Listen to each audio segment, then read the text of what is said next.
say you guys are saying. I don't say something. She doesn't something.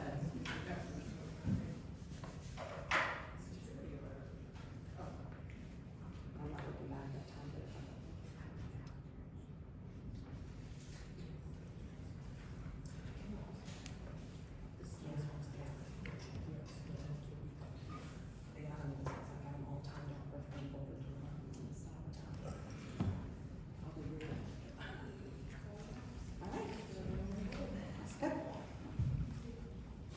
I'm Rebecca. I attended Commerce Women's College, where our founder believed that students should see clearly, decide wisely, act justly, love humanity, and be faithful to truth and duty. And these are words that I strive to live by daily.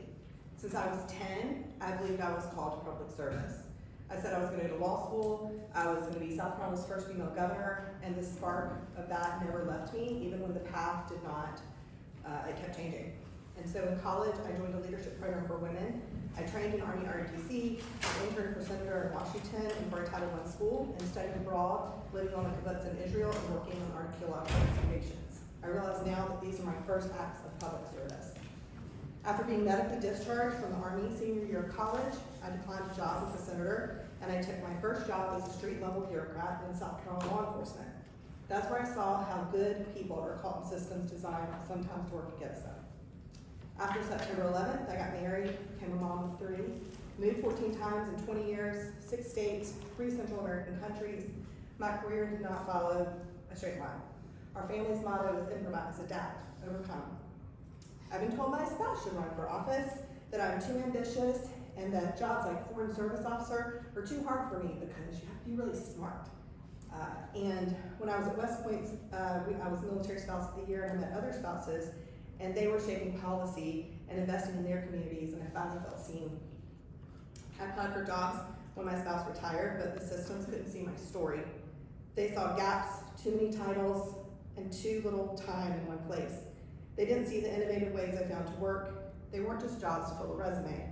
They were acts of service to meet a need, support a community, or fill a gap. That's how I built my career, not around titles or paychecks, but around purpose.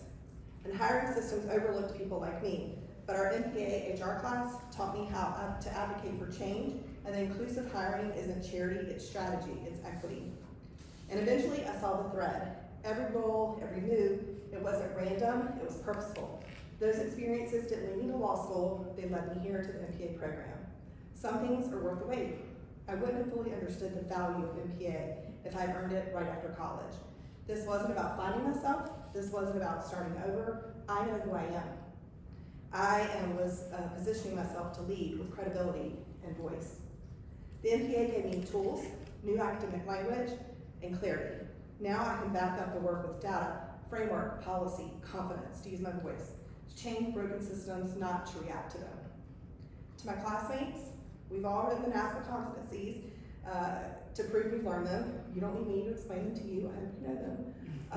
We practice how to lead, to analyze, to collaborate, and to communicate, and we've done it in real time together. What I've seen time and time again in my experience, though, is that leadership that forgets the people often that it's supposed to serve. As you step into new roles, please lead differently. Live the NASPA competencies out loud. Remember to listen, to hear, not to react. Don't move so fast in the pressures that you leave people behind.